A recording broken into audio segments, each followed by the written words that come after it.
Olá, bem-vindos a mais uma exploração aqui no The Deep Dive.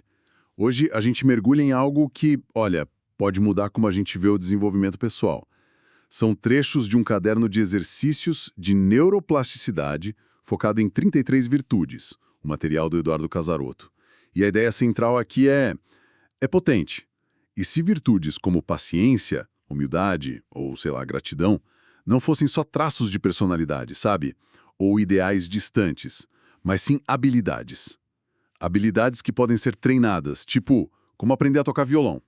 A proposta é usar a capacidade de mudança do nosso cérebro, a neuroplasticidade, para cultivar isso, de forma sistemática. Exatamente. O ponto-chave desse material é esse: tratar virtudes como competências.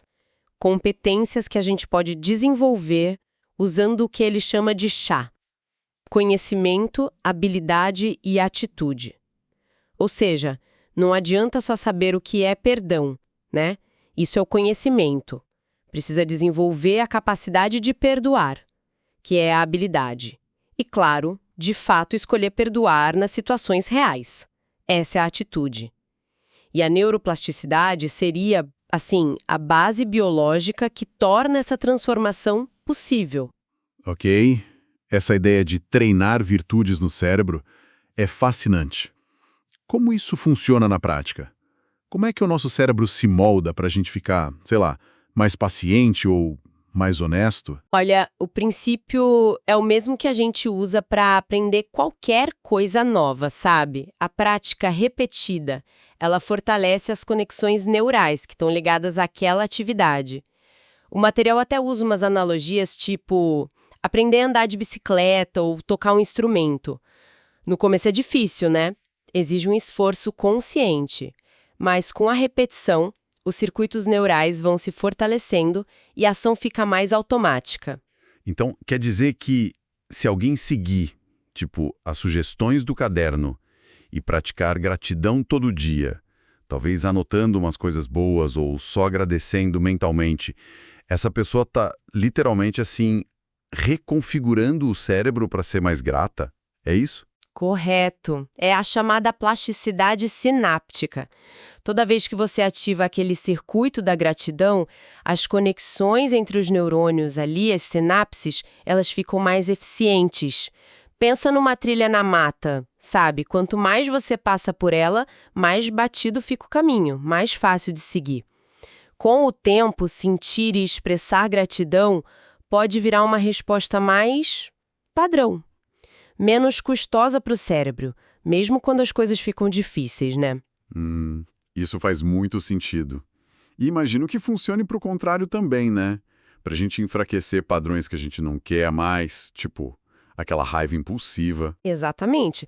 Aí entra a plasticidade funcional. Quando você escolhe conscientemente, sei lá, respirar fundo e buscar uma resposta calma, em vez de explodir de raiva numa situação de estresse. Você começa a ativar e fortalecer os circuitos neurais do autocontrole, da calma. E, ao mesmo tempo, se você não usa o caminho neural da raiva, ele tende a enfraquecer, por falta de uso mesmo. É como se o cérebro aprendesse um novo hábito, sabe? Em nível neurológico. Ele redireciona o tráfego neural. Puxa, então a ideia é que a gente não está preso nesses maus hábitos mentais. Temos essa capacidade de redirecionar. A premissa da neuroplasticidade é justamente essa. O cérebro é mutável ao longo da vida toda. E o material também destaca o papel do lobo frontal nisso tudo. Ah, sim, o lobo frontal. Lembro de ouvir que é a parte mais racional do cérebro. Como ele entra nessa história das virtudes? O CEO cerebral, sabe? Ele é responsável pelas funções executivas, planejar, tomar decisão, controlar impulso, ponderar eticamente. Quando a gente pratica virtudes que exigem reflexão e escolha consciente, tipo ser honesto quando era mais fácil mentir, ou ser justo, mesmo que custe alguma coisa pra gente, a gente está exercitando e fortalecendo essa área. E com o tempo, com a prática, via neuroplasticidade, a tendência é que essas escolhas virtuosas fiquem mais automáticas. menos dependentes daquele esforço enorme de vontade contra os impulsos mais primitivos, né? Entendi. E o material fala sobre como novas experiências, tipo praticar a caridade, também moldam o cérebro. Como isso se encaixa? A plasticidade também é o jeito como o cérebro se adapta a novas situações e aprende novas habilidades. Começar a praticar caridade, se não for um hábito, pode gerar um desconforto no início, talvez até resistência. Mas à medida que a pessoa persiste, o cérebro começa a criar e fortalecer as redes neurais ligadas a esse comportamento empático, generoso. E se a experiência for positiva, a pessoa se sente bem ajudando, vê o impacto bom daquilo, isso funciona como um reforço, deixa essa rede neural ainda mais forte e o comportamento mais provável no futuro. O cérebro se reconfigura para integrar essa nova habilidade moral. Isso conecta com outra coisa que o texto menciona, a importância da autorreflexão e do tal do reforço positivo nesse processo todo. Sim, são ferramentas importantes para direcionar a neuroplasticidade. A autorreflexão, parar para pensar sobre as próprias ações, motivações, gatilhos, talvez usando um diário como o caderno sugere, ajuda a gente a tomar consciência dos padrões atuais. É como acender uma luz sobre os caminhos neurais que já existem, sabe? Isso é crucial para decidir quais caminhos fortalecer e quais enfraquecer. E o reforço positivo, seja interno, se sentir bem consigo mesmo depois de agir virtuosamente, ou externo, reconhecimento, resultados positivos, ele associa a virtude a uma recompensa no sistema de dopamina do cérebro, o que biologicamente incentiva a repetição. Cria-se um ciclo virtuoso, literalmente.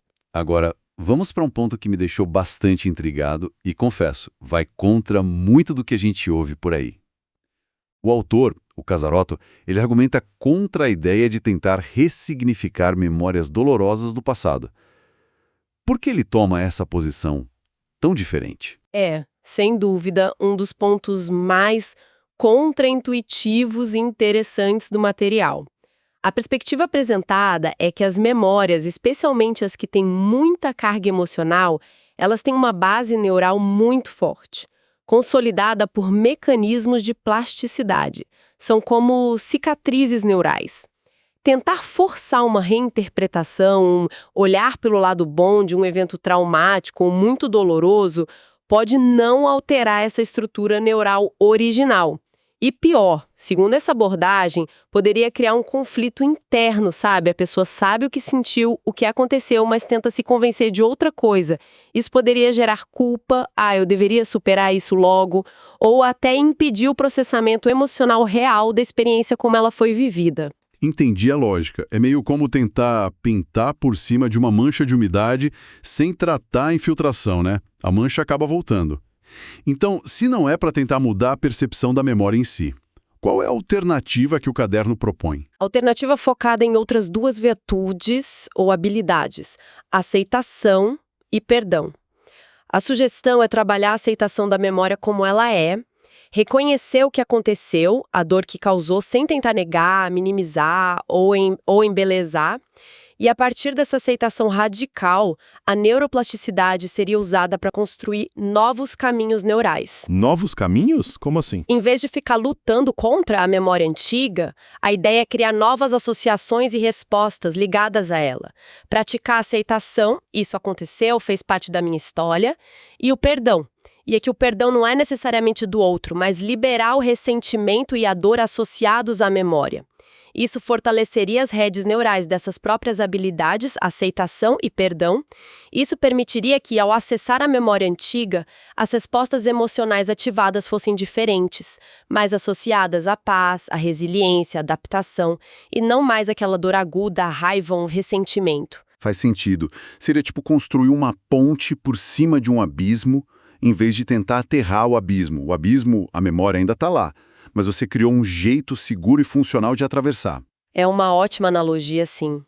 O perdão, por exemplo, visto aqui como uma habilidade que pode ser treinada, poderia criar vias neurais que facilitam a liberação daquele ciclo de ruminação e ressentimento, sabe? E isso enfraqueceria as conexões neurais que sustentavam a angústia ligada àquela memória. O foco muda do passado, que é imutável, para a construção de respostas saudáveis no presente. E o foco no aqui e agora que o texto também enfatiza. Como ele entra nisso? Esse foco no presente é outra ferramenta para treinar o cérebro via neuroplasticidade. Ao direcionar a atenção e as ações para o momento atual, em vez de ficar operando constantemente a partir de mágoas ou medos antigos, a pessoa estaria fortalecendo os circuitos da atenção plena, da clareza mental, e diminuindo a influência automática dos padrões neurais antigos. A meta não é apagar o passado, mas sim desativar a carga negativa contínua dele, associando a memória a um estado de paz e equilíbrio no presente. E isso seria alcançado através da prática da aceitação e do perdão. Ok, a base teórica é muito interessante. Essa ideia de usar a biologia do cérebro a nosso favor. Mas fico pensando, como alguém realmente faz isso no dia a dia? Falamos do CHA, né? Conhecimento, habilidade, atitude. Como o caderno transforma isso num método prático? Olha, o método proposto é bem estruturado e, preciso dizer, bastante intensivo. A recomendação central é escolher uma única virtude para trabalhar por vez e se dedicar a ela por um período mínimo de 14 dias consecutivos. A ideia por trás dessa imersão é justamente criar a repetição e o foco que são necessários para estimular a neuroplasticidade e começar a consolidar essa virtude como uma competência mais automática. Certo. 14 dias focados numa única virtude. Puxa, exige um compromisso, hein? E o que a pessoa faz concretamente durante esses 14 dias? Qual é a rotina? É um roteiro diário bem detalhado que busca integrar o conhecimento, a habilidade e a atitude, o tal do chá. Para o conhecimento C, a pessoa geralmente começa lendo um texto ou assistindo a um vídeo que explica a virtude em profundidade. Depois, discute ou reflete sobre perguntas específicas para entender como aquela virtude ou a falta dela se manifesta na própria vida dela. Entendi a parte teórica e de autoconhecimento. Exato. Para desenvolver a habilidade, o H, entram os exercícios práticos. Isso inclui ler e escrever afirmações positivas relacionadas à virtude várias vezes ao dia. A repetição aqui é chave, sabe? Para reprogramar pensamentos automáticos. Inclui também uma meditação guiada específica para aquela virtude, buscando internalizar a sensação ou estado mental associado a ela. Meditação e afirmações. Ok. E, finalmente, para consolidar a atitude, o A, o método propõe uma reflexão diária sobre as experiências do dia ligadas à virtude e a realização de uma prática concreta no cotidiano. Sei lá, um pequeno ato de paciência, um gesto de humildade. E também a criação de um plano de ação específico para identificar gatilhos e mudar comportamentos problemáticos associados à falta daquela virtude. Uau! É quase um programa de treinamento intensivo para cada virtude. E o material até fornece uma tabela para a pessoa marcar diariamente se completou cada atividade. Imagino que isso ajude muito na disciplina, né? E na visualização do esforço. Exatamente. A estrutura, a repetição diária e esse acompanhamento visual do progresso são desenhados para maximizar o estímulo à neuroplasticidade. É um processo que exige disciplina, sim, mas a proposta é que os resultados, a mudança real no comportamento e na sensação interna compensem o esforço. Poderíamos ver alguns exemplos rápidos de como isso funciona na prática? Como seria o treino para, sei lá, a humildade? Claro. Para humildade, por exemplo, o conhecimento viria da leitura sobre o que é humildade genuína versus falsa modéstia ou autodepreciação. As perguntas para reflexão seriam coisas como: quando você é criticado, como reage interna e externamente? Ou então, você busca reconhecimento ou fama? Você se compara muito aos outros? Acha que ser humilde é sinal de fraqueza? Essas coisas. Perguntas que fazem pensar. Sim. Para a habilidade, um exercício proposto é manter um diário do orgulho. Anotar situações que despertaram raiva, tristeza, inveja ou ressentimento ligados ao orgulho ferido. A partir daí, criar um plano de ação que já é o componente de atitude, para responder de forma diferente na próxima vez. As afirmações diárias, repetidas e escritas, seriam frases como "eu domino meu orgulho", "a vaidade não me domina mais", ou "aceito críticas como oportunidades de aprendizado", "reconheço e valorizo as qualidades dos outros". A prática concreta poderia ser algo simples, como pedir ajuda quando precisar, ou ouvir atentamente sem interromper para dar sua opinião, sabe? Entendi. O Diário do Orgulho parece uma ferramenta poderosa de autoconsciência mesmo. E para aceitação, que a gente já falou um pouco da importância dela para lidar com memórias, como seria o treino? Para aceitação, as perguntas explorariam as resistências. Como você reage quando planos dão errado? Você aceita seu corpo como ele é? Ou você guarda mágoa de eventos passados? Consegue aceitar as pessoas como elas são, mesmo com defeitos? Para investigar mesmo, né?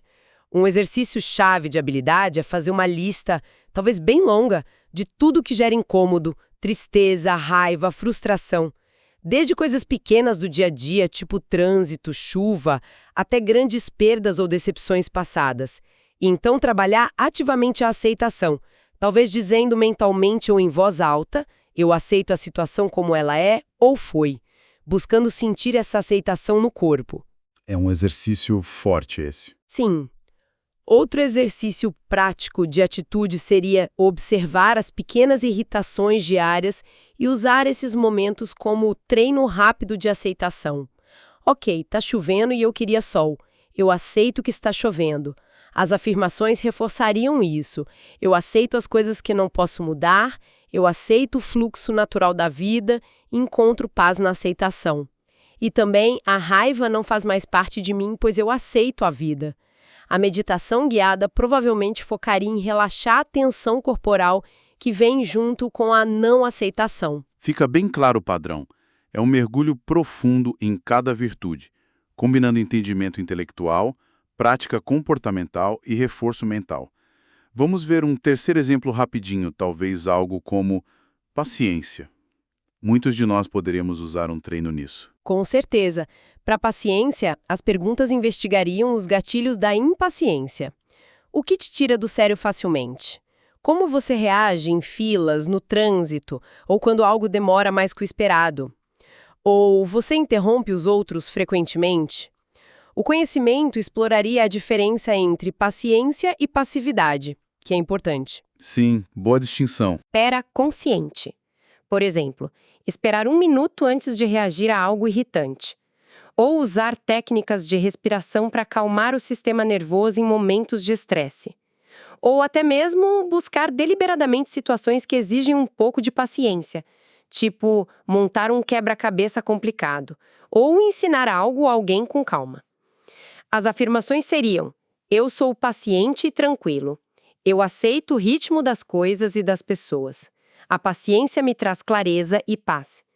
E a atitude envolveria identificar os primeiros sinais de impaciência no corpo e na mente e aplicar conscientemente uma estratégia de calma. Além de refletir sobre os momentos em que se conseguiu ser paciente e o resultado positivo disso. Perfeito. Dá para ver como o método é aplicado de forma consistente, mas adaptado para a natureza específica de cada virtude. E o caderno detalha isso para 33 delas, incluindo coisas como brandura, perseverança, otimismo, perdão, fé, responsabilidade, igualdade, fraternidade, desapego. É realmente um manual bem completo para quem busca esse tipo de autotransformação mais estruturada.